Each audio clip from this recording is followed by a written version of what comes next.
Body च change प्रवेश कर गया। पर गुरु घर विच जिहड़ी जोत है वो दूजे शरीर विच समांदी। यही कारण कि अज जदों तुसीं अरदास करदे हो ते कदी नहीं कहिंदे कि मेरे गुरु दी जोत चली गई, क्योंकि बॉडी पहलां भी गई। 10 जामियां च बॉडी नहीं गई। गुरु नानक साहब 1539 नूं गए, गुरु अंगद देव गए, गुरु अमरदास गए। इतिहास कहंदा हत्थी संस्कार किया। 1708 नूं गुरु गोबिंद सिंह गए, पर चेते रखियो उन्होंने बॉडी चेंज करके कह दिता अज तो बाद मेरी जोत गुरु ग्रंथ साहब के शब्द विच होवेगी। जोत तो कदी मरदी नहीं। जे जोत मर जाए तो कंसैप्ट खत्म हो जाएगा, जुगो जुगा टलदा। याद रखियो गुरु नानक दी जोत नूं असीं कह दिए खत्म हो गई, फिर जुगो जुग अटल शब्द बिल्कुल फिक्का जा लगन लग पेगा, क्योंकि जोत कदी भी बिनसदी नहीं, बॉडी ही बिनसदी है।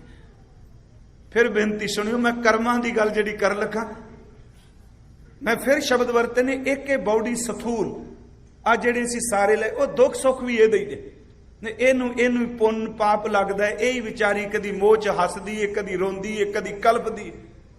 इस तो अगे वे सूक्ष्म सच एवे बंदगी करन वाला कई बारी बॉडी विचों निकल जाता है, सूक्ष्म शरीर निकल जाता है। कई बारी तुसीं देखियो साडी बॉडी रात नूं असीं सुते हैं, बॉडी पई पर सानू तां नहीं ना पता, सुते बंदे नूं की पता। दास ने तो एक बार अर्ज की सी की कारण के सोहला साहब दी बाणी रात नूं सौण लग्या क्यों पढ़ी जाती। चलो गुरुद्वारियां विच तां महाराज दा सुख आसन कर लग्या पढ़ दिंदे आ, उंज तां मर्यादा च लिखिया भी इस बाणी दा पाठ रात नूं सौण लग्या करना है। मर्यादा च वे जदों सौना उदों पाठ करिए, उदों बाद गल्लां नहीं।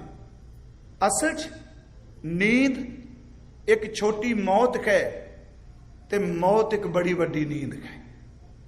फिर सुनियो, नींद एक छोटी मौत है ते मौत बड़ी वड्डी नींद है। गुरु ग्रंथ साहब की बाणी ने तां ही कहा, जिस तरह तू रोज सौना थोड़ा जा अलार्म वजे खड़ाक होवे ते तू कहना मेरी नींद तोड़ दिती, कह लगे चेते रखिए मौत का अभ्यास है। एक दिन इहो जिहा समेगा परिवार तेरे कोल वैन भी पांदा रहेगा, तू तां भी नहीं उठ सकेगा। नींद ते मौत नूं कट्ठी एक था दिती। एक श्लोक है जी महाराज जी दा, कबीर सोता क्या करें उठ के ना जपै मुरार। अगली तुक है मौत दी, पर गए कई नींद, एक दिन सोवन होएगो लांबे गोड़ पछाड़। बेनती मैं करा, जिहड़ी साडी स्थूल बॉडी है, रात नूं असीं सुते हैं ते सुपना हुंदा है, कई बारी डरावना सुपना हुंदा है। तुसीं हैरान हुंदे हो, बंदा कंब जांदा इकोदम, कंब के उठदा है। कईयां नूं सुपना हुंदा है ते पसीनो पसीना हो जांदे ने। हालांकि फ्राइड ने, सिगमंड फ्राइड जिहड़ा मनोविग्यानक होया, उन्हें तां सुपने की गल की कही है कि जो बंदे दे अंदर फुरने कदी भी पैदा होए, फुरना ही सुपने नूं जन्म दिंदा है, ख्याल ही सुपना बनाता है। पर जदों सुपना हुंदा है इकोदम असीं डरने हैं, पसीनो पसीना हो जाते हैं।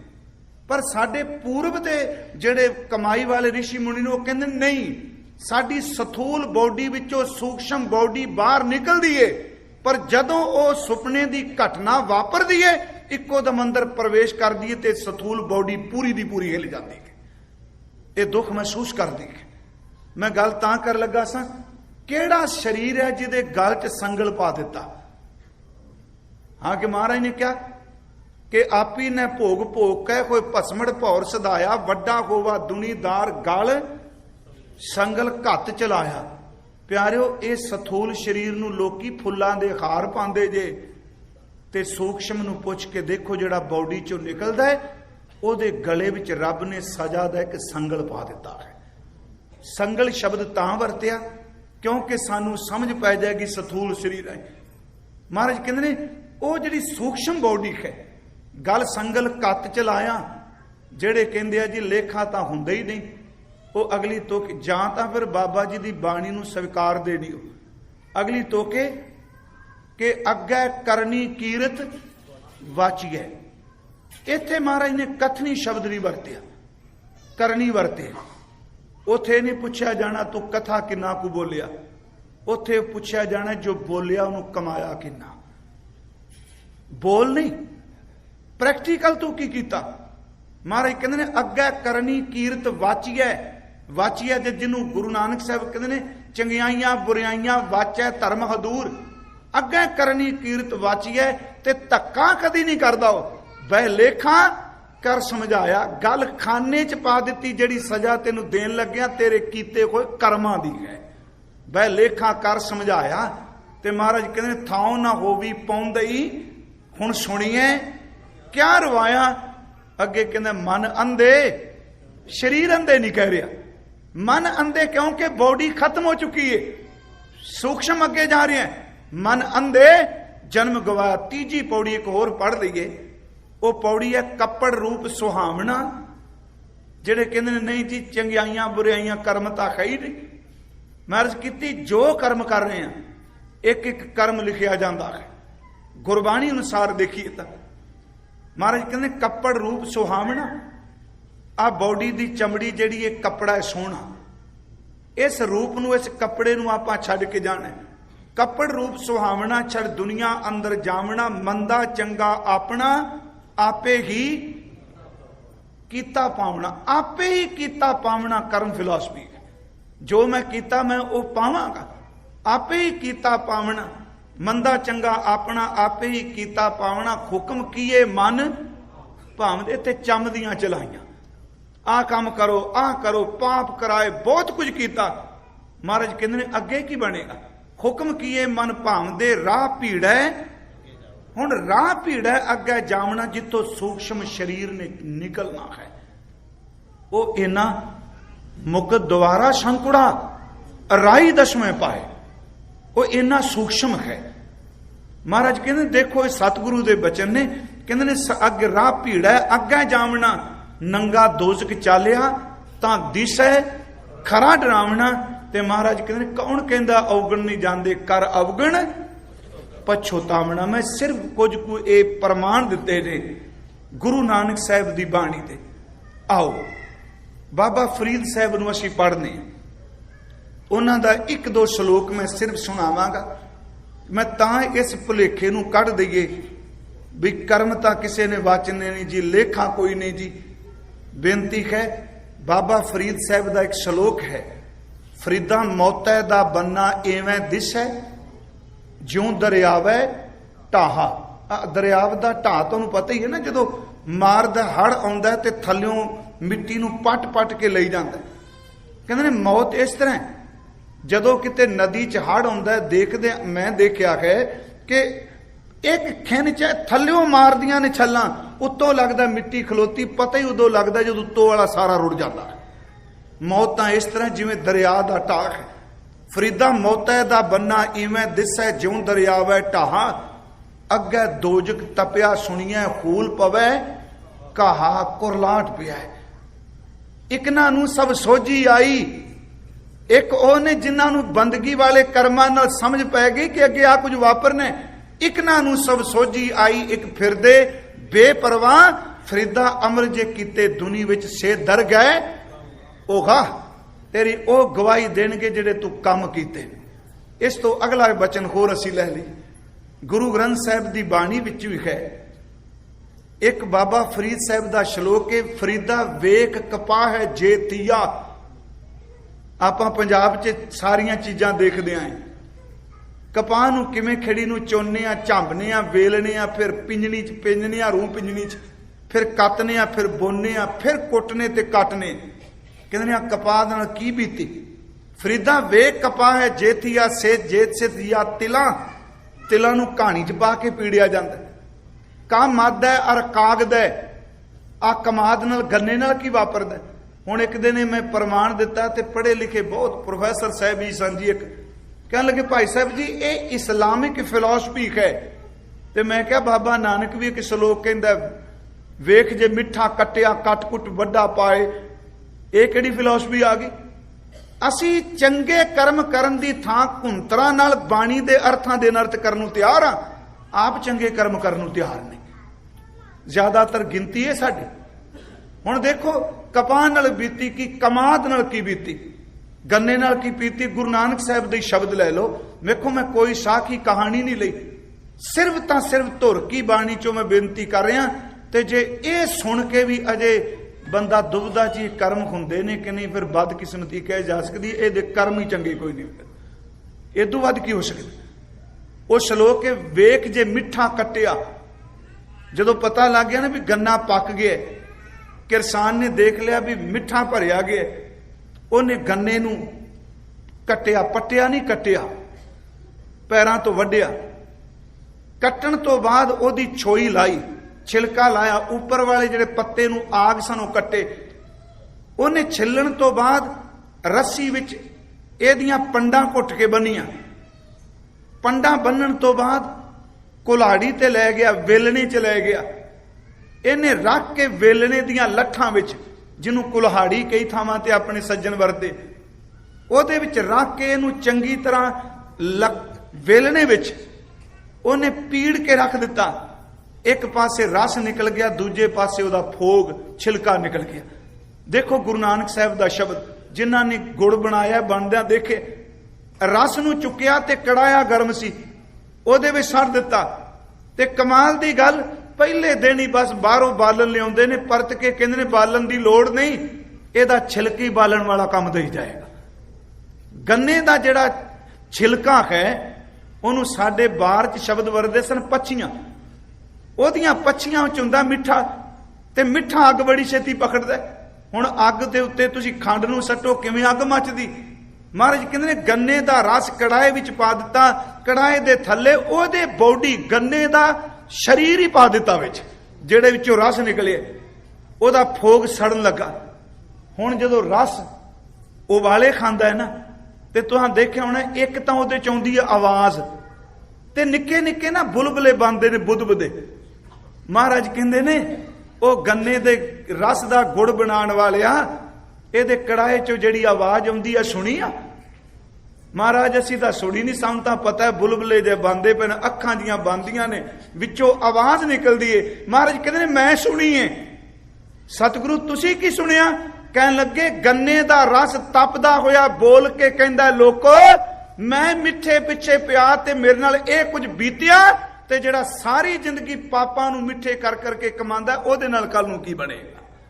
ਤੁਸੀਂ ਇਸ ਸ਼ਲੋਕ ਨੂੰ ਟੀਕਾਕਾਰਾਂ ਨੇ ਜੋ ਅਰਥ ਕੀਤੇ ਪੜ੍ਹਿਓ, ਵੇਖ ਜੇ ਮਿੱਠਾ ਕਟਿਆ ਕੱਟ ਕੁੱਟ ਬੱਧਾ ਪਾਏ, ਬੰਨ ਦਿੱਤੀਆਂ ਨਿੱਕੀਆਂ ਨਿੱਕੀਆਂ ਪੰਡਾ। ਵੇਖ ਜੇ ਮਿੱਠਾ ਕਟਿਆ ਕੱਟ ਕੁੱਟ ਬੱਧਾ ਪਾਏ, ਖੁੰਡਾਂ ਅੰਦਰ ਰੱਖ ਕੇ ਦੇਣ ਸੋ ਮੱਲ ਸਜਾਏ। ਮੱਲ ਦਾ ਅਰਥ ਵੈਸੇ ਪਹਿਲਵਾਨ ਹੁੰਦਾ, ਪਰ ਇਹਦੇ ਅਰਥ ਕਰਾਂਗੇ ਉਹ ਲੱਠਾਂ ਵੇਲਣੇ ਦੀਆਂ। ਜ਼ਿਮੀਦਾਰ ਜਿਹੜਾ ਇਹਨੂੰ ਪੀੜ ਰਿਹਾ। ਦੇਣ ਸੋ ਮੱਲ ਸਜਾਏ, ਰਸ ਕਸ ਟੱਟਰ, ਟੱਟਰ ਮੀਨਸ ਕੜਾਇਆ। ਤਪੈ ਤੈ ਬਿਲ ਲਾਏ, ਪੀਸੋ ਫੋਗ ਸੰਭਾਲੀਐ, ਉਹਦੇ ਛਿਲਕੇ ਨੂੰ ਵੀ ਸੰਭਾਲਿਆ। ਦੀਚੈ ਅੱਗ ਜਲਾਏ, ਤੇ ਗੁਰੂ ਨਾਨਕ ਸਾਹਿਬ ਕਹਿੰਦੇ ਨਾਨਕ ਮਿੱਠਾ ਪੱਤਰੀਐ, ਆ ਗੰਨਾ ਮਿੱਠੇ ਪਿੱਛੇ ਗਿਆ, ਇਹਦੇ ਨਾਲ ਬੀਤਿਆ, ਤੇ ਉਹਨਾਂ ਨਾਲ ਕੀ ਬੀਤੇਗਾ ਜਿਨ੍ਹਾਂ ਨੇ ਵਾਸ਼ਨਾ ਦੇ ਮਿੱਠੇ ਨੂੰ ਨਹੀਂ ਤਿਆਗਿਆ। ਨਾਨਕ ਮਿੱਠਾ ਪੱਤਰੀਐ। ਵੇਖੋ ਲੋਕਾਂ ਆਏ, ਮੈਂ ਸਿਰਫ ਇਹ ਪ੍ਰਮਾਣ ਤਾਂ ਦਿੱਤੇ ਨੇ ਕਿ ਇਸ ਗੱਲ ਨੂੰ ਮੰਨੋ, ਗੁਰਮਤਿ ਦੀ ਫਿਲਾਸਫੀ ਕਰਮ ਫਿਲਾਸਫੀ ਨੂੰ ਮੰਨਦੀ। ਵੇਖ ਕਪਾਹੈ ਜੇ ਥੀਆ, ਜੇ ਸਿਰ ਥੀਆ ਤਲਾਹ, ਕੰਮ ਆਦੈ ਅਰ ਕਾਗਦੈ ਕੁੰਨੇ ਕੋਇਲਿਆਂ। ਤੇ ਮਹਾਰਾਜ ਕਹਿੰਦੇ ਨੇ ਮੰਦੇ ਅਮਲ ਕਰਿੰਦਿਆ ਇਹ ਸਜ਼ਾਏ ਤਿਨਾ। ਇੱਕ ਜਦੋਂ ਮਹਾਰਾਜ ਦਾ ਪੁਰਬ ਹੁੰਦਾ ਹੈ ਨਾ ਜੀ, ਸਾਡੇ ਕੀਰਤਨੀਏ ਸਿੰਘ ਇੱਕ ਪੌੜੀ ਪੜ੍ਹਦੇ ਆ, ਤੇ ਅਸੀਂ ਪੂਰੇ ਵੱਧ ਤੱਕ ਉਹਦੀ ਕਥਾ ਵੀ ਕਰਨੇ। ਉਹ ਹੈ ਪੁੱਛਣ ਗਾਲੀ ਈਮਾਨ ਦੀ, ਹਿੰਦੂ ਮੁੱਲਾ ਇਕੱਠੇ ਹੋਏ। ਮੱਕੇ ਦੀ ਘਟਨਾ ਹੈ। ਈਮਾਨ ਦੀ ਅਰਥ ਧਰਮ ਦੀ ਗੱਲ ਪੁੱਛਦੇ ਨੇ ਕਾਜ਼ੀ ਵੀ ਤੇ ਮੁਲਾਣੀ ਵੀ, ਕਿਉਂਕਿ ਉੱਥੇ ਹਿੰਦੂ ਤਾਂ ਹੈ ਹੀ ਨਹੀਂ। ਉਹ ਕਹਿੰਦੇ ਨੇ ਬਾਬਾ ਜੀ ਨੂੰ ਜਿਹੜੀ ਤੁਹਾਡੇ ਕੋਲ ਪੋਥੀ ਏ, ਉਸ ਫੋਲ ਕੇ ਦੱਸੋ ਤੁਹਾਡੇ ਮੁਤਾਬਕ ਅਸੀਂ ਚੰਗੇ ਆ ਕਿ ਹਿੰਦੂ ਚੰਗੇ ਨੇ। ਸੱਚੀ ਗੱਲ, ਜੇ ਬੰਦਾ ਅੱਜ ਧਰਮ ਦੀ ਦੌੜ ਵੀ ਕੌਮੇ ਦੀ ਦੌੜ ਬਣ ਗਈ ਏ, ਸਾਡੇ ਜਥੇਬੰਦੀ ਚੰਗੀ, ਤੁਹਾਡੇ ਪੱਲੇ ਕੁਛ ਨਹੀਂ। ਜਿਹੜੀ એનર્ਜੀ ਬੰਦਗੀ ਚ ਲਾਣੀ ਸੀ, ਉਹ ਇੱਕ ਦੂਜੇ ਨੂੰ ਠਿੱਬੀ ਲਾਉਣ ਤੇ ਲਾ ਦਿੱਤੀ। ਕਿੰਨੇ ਕਿੰਨੇ ਸਾਲ ਲੰਘ ਗਏ। ਮੈਂ 95 ਦਾ ਇੱਥੇ ਆਉਣਾ ਸ਼ੁਰੂ, ਪਹਿਲੀ ਵਾਰੀ ਆਇਆ ਸਾਂ ਜਦੋਂ 95 ਚ ਆਇਆ, ਤੇ ਸੱਚੀ ਗੱਲ ਆ 20 ਸਾਲ ਹੋ ਜਾਣੇ ਮੇਰਾ ਖਿਆਲ। 20 ਸਾਲਾਂ 'ਚ ਮੈਂ ਨਹੀਂ ਜ਼ਿਆਦਾ ਤਬਦੀਲੀ ਦੇਖੀ, ਮੈਨੂੰ ਬਖਸ਼ ਦਿਆ ਜੇ। ਜਿਹੜੀ ਕਲਪਨਾ 20 ਸਾਲ ਪਹਿਲਾਂ ਸੀ, ਉਹ ਵੀ ਕਲਪਨਾ ਅੱਜ ਹੀ ਮਿਲਦੀ ਪਈ। ਕੀ ਖਟਿਆ? ਬੋਡੀ ਅੱਗੇ ਚਲੀ ਗਈ, ਦਾੜੀਆਂ ਚਿੱਟੀਆਂ ਹੋ ਗਈਆਂ, ਸਵਾਸ ਚਲੇ ਗਏ, ਢਲ ਗਏ, ਪਰ ਬਦਕਿਸਮਤੀ ਇਹ ਕਿ ਮਨ ਪਿਛਾਂ ਬੈਕ ਚਲਾ ਗਿਆ, ਵਾਸ਼ਨਾ ਵੀ ਚਲਾ ਗਿਆ, ਇਹ ਤਾਂ ਤੁਰੇ ਹੀ ਨਹੀਂ। ਸਤਿਗੁਰੂ ਸੱਚੇ ਪਾਤਸ਼ਾਹ ਮਹਾਰਾਜ ਉਹਨਾਂ ਪੁੱਛਿਆ ਵੀ ਸਾਨੂੰ ਦੱਸੋ ਕਿ ਹਿੰਦੂ ਚੰਗਾ ਹੈ ਕਿ ਮੁਸਲਮਾਨ? ਬਾਬਾ ਜੀ ਨੇ ਕਿਹਾ ਮੈਂ ਤੁਹਾਨੂੰ ਸੱਚ ਦੱਸਾਂ, ਜੇ ਤੁਹਾਡੇ ਕਰਮ ਕਰਤੂਤ ਚੰਗੇ ਨਹੀਂ, ਦੋਵੇਂ ਰੋਗੇ, ਕਿਉਂਕਿ ਕਰਮਾਂ ਦਾ ਹੀ ਨਿਬੇੜਾ ਹੋਣਾ ਹੈ। ਉਥੇ ਕਰਮ ਫਿਲਾਸਫੀ ਦਾ ਜ਼ਿਕਰ ਕੀਤਾ ਮਹਾਰਾਜ ਨੇ। ਪੁੱਛਣ ਫੋਲ ਕਿਤਾਬ ਨੂੰ ਹਿੰਦੂ ਵੱਡਾ ਕਿ ਮੁਸਲਮਾਨ ਹੋਈ, ਬਾਬਾ ਆਖੇ ਖਾਜੀਆਂ ਸ਼ੁਭ ਅਮਲਾਂ ਬਾਝੋ। ਜਿਹੜਾ ਸਿੱਖ ਕਹਿੰਦਾ ਜੀ ਅੱਗੇ ਤਾਂ ਕਰਮ ਫਿਲਾਸਫੀ ਹੈ ਨਹੀਂ, ਸ਼ੁਭ ਅਮਲਾਂ ਬਾਝੋ ਦੋਨੋਂ ਰੋਈ, ਹਿੰਦੂ ਮੁਸਲਮਾਨ ਦੋਵੇਂ ਦਰਗਹਿ ਅੰਦਰ ਲੈ ਨਟੋਈ। ਜਿਹਦੇ ਅਮਲ ਚੰਗੇ ਨਹੀਂ, ਕਰਤੂਤ ਚੰਗੀ ਨਹੀਂ, ਕਰਮ ਚੰਗੇ ਨਹੀਂ, ਪਿਆਰੇ ਉਹਨੂੰ ਰੱਬ ਦੇ ਦਰ ਚ ਢੋਈ ਕਿੱਥੇ ਗਏ? ਮੈਂ ਪਹਿਲਾ ਨੁਕਤਾ ਰੱਖਿਆ ਕਿ ਕਰਮ ਹੈ ਜੋ ਕੁਝ ਅਸੀਂ ਕਰਨੇ, ਪਰ ਕਈ ਵਾਰੀ ਨਾ ਚੇਤੇ ਰੱਖੋ ਕਰਮ ਆਪੋ ਆਪਣੇ ਨੇ। ਕਈ ਵਾਰੀ ਬੰਦੇ ਦੇ ਆਪਣੇ ਮਾੜੇ ਕਰਮ ਸੰਤਾਨ ਲਈ ਵੀ ਦੁਖਦਾਇਕ ਬਣ ਜਾਂਦੇ। ਸ਼ਰਾਬ ਆਦਮੀ ਪੀਂਦਾ ਹੈ, ਸ਼ਰਾਬੀ ਦੀ ਸੰਤਾਨ ਉੱਤੇ ਵੀ ਕਈ ਵਾਰੀ ਰੋਗ ਦਾ ਅਸਰ ਹੋ ਜਾਂਦਾ ਹੈ। ਕਰਮ ਬਾਪ ਨੇ ਕੀਤਾ, ਸਜ਼ਾ ਔਲਾਦ ਵੀ ਭੁਗਤੀ। ਕਈ ਐਸੇ ਵੀ ਕਰਮ ਨੇ। ਹੁਣ ਅਗਲੀ ਜਿਹੜੀ ਬੇਨਤੀ ਮੈਂ ਕਰਨੀ, ਮੈਂ 3 ਨੁਕਤੇ ਰੱਖਣੇ ਨੇ। ਮੰਨ ਲਓ ਇੱਕ ਬੰਦਾ ਪਾਪ ਕਰਮ ਕਰਦਾ ਹੈ, ਹਰ ਬੰਦਾ ਕਰਮ ਕਰ ਰਿਹਾ, ਮੈਂ ਕਰ ਰਿਹਾ, ਤੁਸੀਂ ਕਰ ਰਹੇ ਹੋ, ਕੋਈ ਚੰਗੇ ਕਰ ਰਿਹਾ, ਕੋਈ ਮੰਦੇ ਕਰ ਰਿਹਾ। ਜਿਹੜਾ ਬੰਦਾ ਮੰਨ ਲਓ ਮੰਦੇ ਕਰਮ ਕਰ ਰਿਹਾ ਹੈ, ਕਿ ਉਸ ਮੰਦੇ ਕਰਮ ਕਰਨ ਵਾਲੇ ਦੀ ਕਿਤੇ ਥਾਂ ਹੈ ਨਹੀਂ? ਹਾਂ, ਕਰਮਾਂ ਦਾ ਲੇਖਾ ਹੈ, ਕਰਮਾਂ ਦਾ ਹਿਸਾਬ ਹੈ।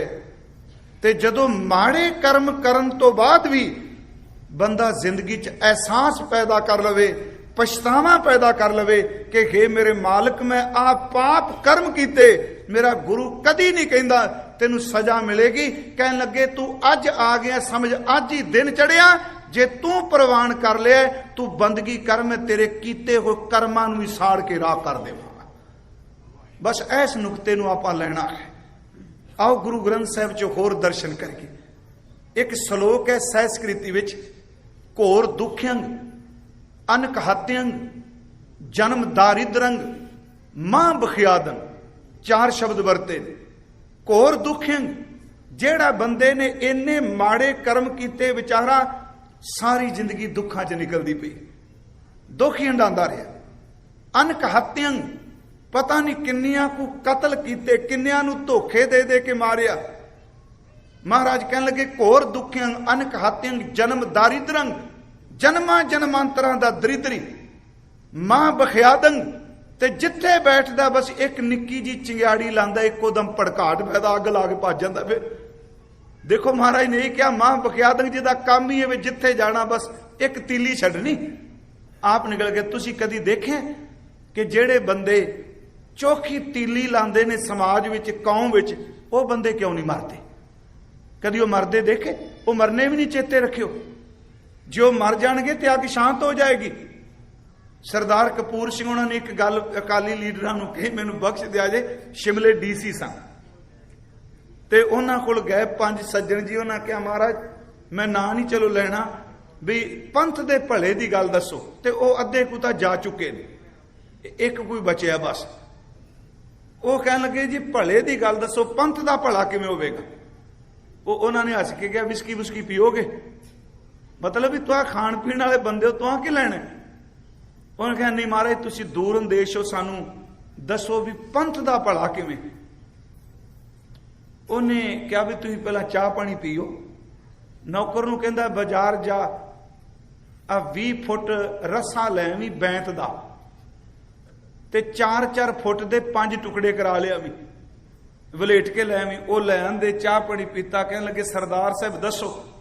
ਪਰ ਉਹ ਸੱਚ ਬੋਲਦਾ ਸੀ। ਉਹ ਕਿਹਾ ਵੀ ਦੱਸੋ ਕੋਈ ਸਲਾਹ। ਕਹਿ ਲੱਗਾ ਸਲਾਹ ਸਲੂਹ ਤਾਂ ਇਹੀ ਹੈ ਵੀ ਨੌਕਰ ਨੂੰ ਕਹਿੰਦਾ ਇੱਕ ਰੱਸਾ 4 5 ਨੂੰ ਪਕੜਾ ਦੇ। ਕਹਿ ਲੱਗਿਆ 5 ਰੱਸੇ ਜੇ। ਕਹਿੰਦਾ ਭਲਾ ਕਿਵੇਂ ਹੋਵੇਗਾ?